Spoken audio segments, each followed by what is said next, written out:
একদিন একটি কচ্ছপ রাস্তা দিয়ে যাচ্ছিল। হঠাৎ করে একটি ট্রাকের সাথে কচ্ছপের ধাক্কা লাগে।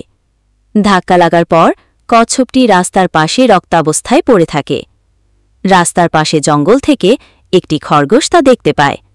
তখন দ্রুত খরগোশটি কচ্ছপের কাছে এসে কচ্ছপকে নাড়াচাড়া করে দেখে। খরগোশটি কচ্ছপকে তার জঙ্গলের আস্তানায় নিয়ে যায়। খরগোশ কচ্ছপের জন্য খাবার নিয়ে আসে এবং কচ্ছপ সেই খাবারগুলো খায়। শুরু হয় খরগোশ কচ্ছপের বন্ধুত্ব।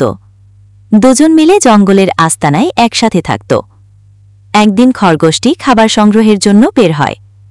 খাবার সংগ্রহের জন্য খরগোশটি একটি নদীর কিনারায় নামে। হঠাৎ করে নদীতে জোয়ার আসে এবং খরগোশটি সেই স্রোতের সাথে নদীর মাঝখানে তলিয়ে যায়। তখন খরগোশটি বাঁচাও বাঁচাও বলে চিৎকার করতে থাকে। তখন কচ্ছপটি তার আওয়াজ শুনে নদীর ধারে চলে আসে। কচ্ছপটি নদীতে নেমে তার পিঠে করে খরগোশকে পাড়ে তুলে আনে। তখন খরগোশ কচ্ছপকে তার জীবন বাঁচানোর জন্য কৃতজ্ঞতা জানায় এবং দুই বন্ধু মিলে তাদের আস্তানায় ফিরে যায়। একেই বলে উপকারীর উপকার করা। তো বন্ধুরা, ভিডিওটি কেমন লেগেছে অবশ্যই কমেন্ট করে জানাও। আর ভিডিওটা ভালো লাগলে একটা লাইক দিও। আর এমন ধরনের ভিডিও পেতে চ্যানেলটি সাবস্ক্রাইব করে রাখো।